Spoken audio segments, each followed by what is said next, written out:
Let me ask you a question. Do you like eating plastic? No? I thought so. And yet, according to researchers from the University of Newcastle in Australia, they found that we consume about 5 grams worth of microplastics through ingestion. It's about as much as a credit card a week. So in this speech, I will talk about how microplastics are harmful because they get into the environments very easily, cause harmful effects to animals in that environment, and are very hard to get rid of. Plastic is one of the major pollution problems that we are experiencing on our planet. According to the International Union for Conservation of Nature, over 300 million tons of plastic are produced every single year, and about half of that is designed for single-use plastic items like straws or cups. And I can see why. Plastic is very cheap to produce, strong, lightweight, and will last a very long time. But that is where the problem lies. Plastic does not break down easily. In fact, it takes plastic hundreds or even thousands of years to completely decompose in the environment. Instead, plastic particles will continue to break down into smaller and smaller bits of plastic, even getting into the microscopic level.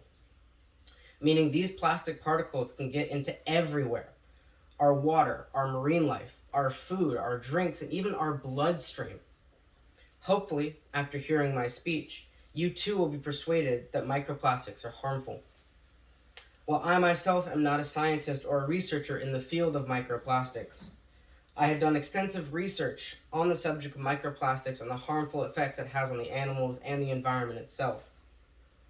Also, microplastics are a major issue that I am passionately learning about in my field of study, marine biology, especially concerning the effects of them on the marine ecosystem.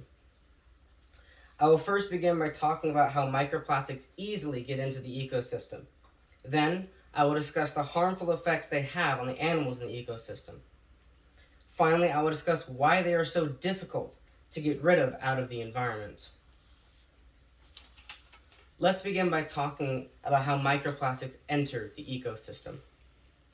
The abundance of plastic products that we create means it's very easy for plastic and microplastics to spread everywhere.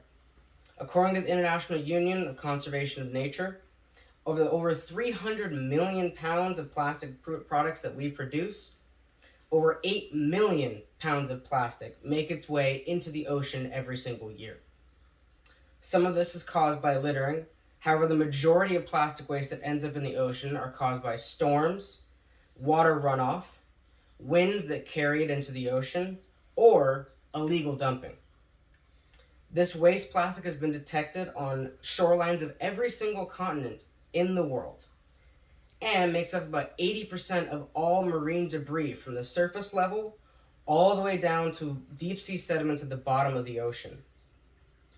Of the over 8 million pounds of plastic that ends up in the ocean, about half of it is single-use plastics like straws, lids, and shopping bags.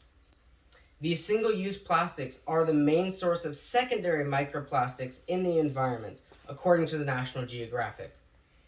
Secondary microplastics are plastic particles that come from the breakdown of larger pieces of plastic due to the exposure of the elements or the environmental factors like the sun's radiation. Some microplastics are leached into the environment because they are purposely put into products.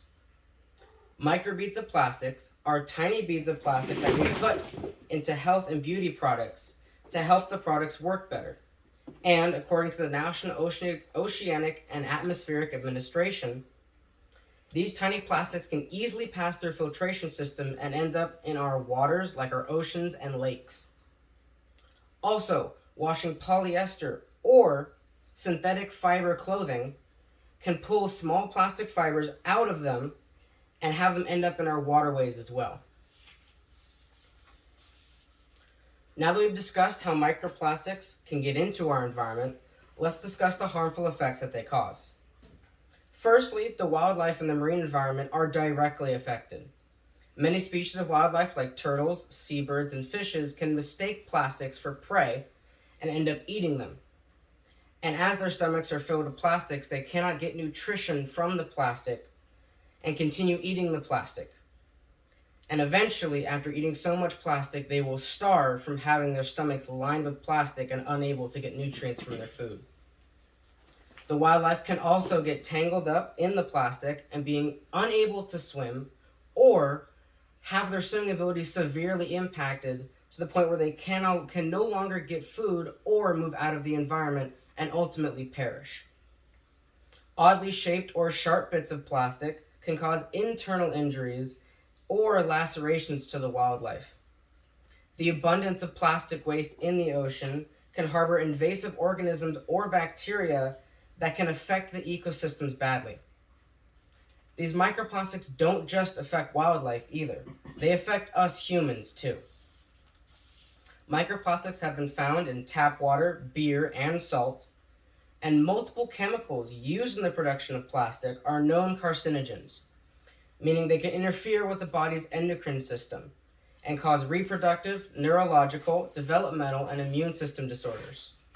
When plastic has prolonged exposure to seawater, it builds up toxic chemicals on the surface, and when organisms eat this plastic, the toxic chemicals can enter their bloodstream, and over time, by a process known as biomagnification, they can build up in the organisms that we eat to dangerous levels and can be passed to us when we eat them.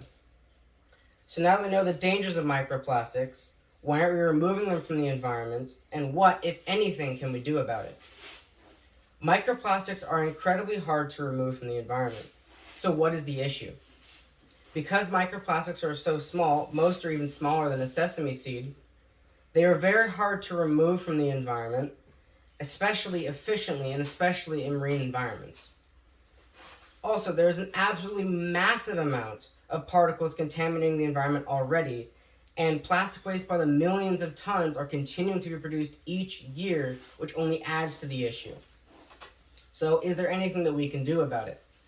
Well, we can firstly reduce the amount of plastic waste that we produce each year and research other materials other than plastic to use in our everyday life.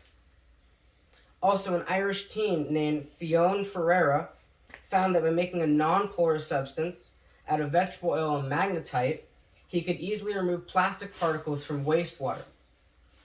Also, a team of microbiologists led by Professor Song-Lin Chua and James Carhay Fang have made a bacterial film that captures microplastics in the water and then drops to the bottom of the water column, making easy capture.